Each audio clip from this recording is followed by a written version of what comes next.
जिसकी मां इंदिरा गांधी की सखी हो, जिसके पिताजी कांग्रेस पार्टी के बड़े कार्यकर्ता हो, महमूद अली जैसे कॉमेडियन जिनका पड़ोसी हो, जिनके घर में अमृता सिंह की मां रुखसाना सुल्ताना का आना जाना रहता हो, मशहूर अभिनेत्री सुषमा सेठ की बेटी दिव्या सेठ जिसकी बचपन की सहेली रही हो, दिलीप कुमार के पूरे खानदान के साथ जिनका पारिवारिक रिश्ता रहा हो, जिनके घर में एनएसडी पर चर्चा होती हो, घर में ऐसा व्यक्ति भी हो जिसने मौलाना अब्दुल कलाम आजाद के खिलाफ चुनाव लड़ा हो, दिल्ली के किसी शॉप पर शुभारंभ करने के लिए खुद प्राइम मिनिस्टर आते हो।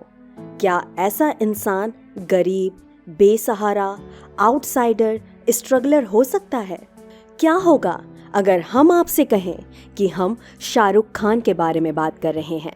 हमारे ऐसे दोस्त भी हैं जिनका मानना है कि शाहरुख खान ने खुद के दम पर शोहरत कमाई है और इंडस्ट्री में उन्होंने जीरो से हीरो तक का सफर तय किया हुआ है।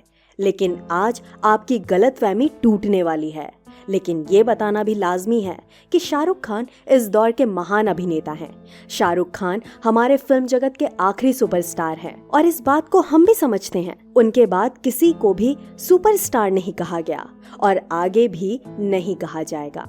लेकिन आज भी शाहरुख खान को चाहने वालों ने कुछ गलतफहमियां पाली हुई हैं, जिस पर से आज पर्दा उठने वाला है। तो चलिए शुरू करते हैं। एक बार शाहरुख खान ने कहा था कि जब वो कोई फिल्म की स्क्रिप्ट पढ़ते हैं तो मन में उस स्क्रिप्ट को अंग्रेजी में ट्रांसलेट कर लेते हैं। साथ ही उन्होंने ये भी कहा था कि वो सोचते भी अंग्रेजी में हैं। ये सुनने के बाद आपको पता चला होगा कि शाहरुख खान बहुत अधिक पढ़े लिखे इंसान हैं, लेकिन ये कोई नहीं जानता कि उनके ननिहाल के लोग भी ऑक्सफोर्ड यूनिवर्सिटी से निकले हुए थे। उनकी मां लतीफ फातिमा खान कांग्रेस पार्टी की कार्यकर्ता के अलावा हैदराबाद शहर की जानी मानी समाज सेविका रही हैं। तस्वीरों में आप जिस महिला को श्रीमती इंदिरा गांधी जी के साथ देख रहे हैं, वही है शाहरुख खान की मां। विदेश से पढ़कर आने के बाद लतीफ ने कांग्रेस पार्टी के लिए मजिस्ट्रेशन का काम किया था। हैदराबाद के तोली चौकी इलाके में उनके घर के बगल में ही महमूद अली का घर भी था। लतीफ के पिताजी पेशे से इंजीनियर थे। अंग्रेजों के दौर में उनके नाना की पोस्टिंग मंगलौर शहर में थी। यहाँ आपको ये भी बता दूं कि हैदराबाद के किसी ब्रिज पर आज भी लतीफ के पिताजी का नाम लिखा हुआ है। अब दोबारा लतीफ की तरफ मुड़ते हैं। बहुत कम लोग जानते होंगे कि कांग्रेस पार्टी और संजय गांधी की गहरी दोस्त रहीं रुखसाना सुल्तान और शाहरुख खान की मां लतीफ जिगरी दोस्त थीं।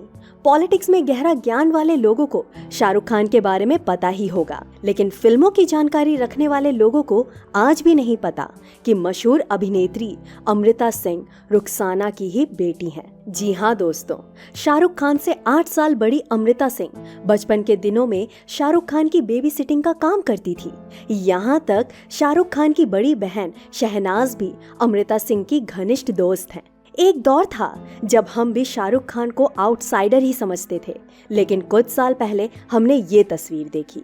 इस तस्वीर में शाहरुख खान और सलमान खान के भाई अरबाज खान फुटबॉल खेलते हुए दिखाई दे रहे हैं। साथ में दीपक तिजोरी और महान क्रिकेटर कपिल देव भी दिख रहे हैं। उस वक्त हमारे दिमाग में सवाल उठा कि कपिल देव जैसे महान हस्ती दिल्ली के एक मामूली लौंडे के साथ कैसे दिख सकते हैं। उस वक्त तो हमने इस तस्वीर के बारे में ज्यादा सोचा नहीं, लेकिन आज पता चल रहा है कि शाहरुख खान कभी आम इंसान था ही नहीं। अगर ये बात आपको भी समझ आ गई हो तो इस वीडियो को अभी लाइक कर दीजिए।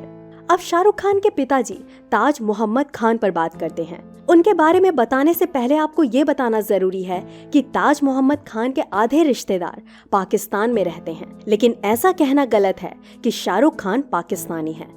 फिल्म जगत के बड़े बड़े सितारों के रिश्तेदार आज भी पाकिस्तान में रहते हैं। मीना कुमारी, सुरैया, मधुबाला और खुद महमूद अली के करीबी रिश्तेदार पाकिस्तानी थे।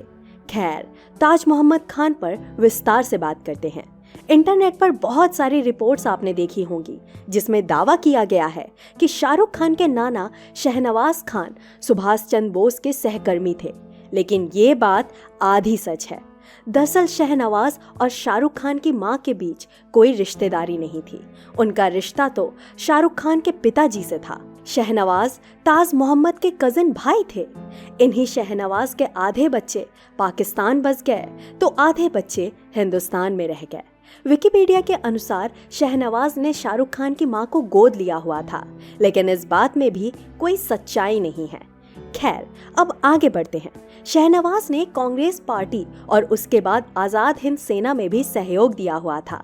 आजादी के बाद उन्होंने कांग्रेस के बड़े बड़े नेताओं के खिलाफ भी चुनाव लड़े, लेकिन चुनाव में उन्हें खास कामयाबी नहीं मिली। जिस वक्त ताज मोहम्मद खान की दोस्ती लतीफ से हुई, उस वक्त लतीफ मशहूर क्रिकेटर अब्बास अली बैग की गर्लफ्रेंड थी। लेकिन एक हादसे के कारण लतीफ और ताज मोहम्मद का रिश्ता जुड़ गया।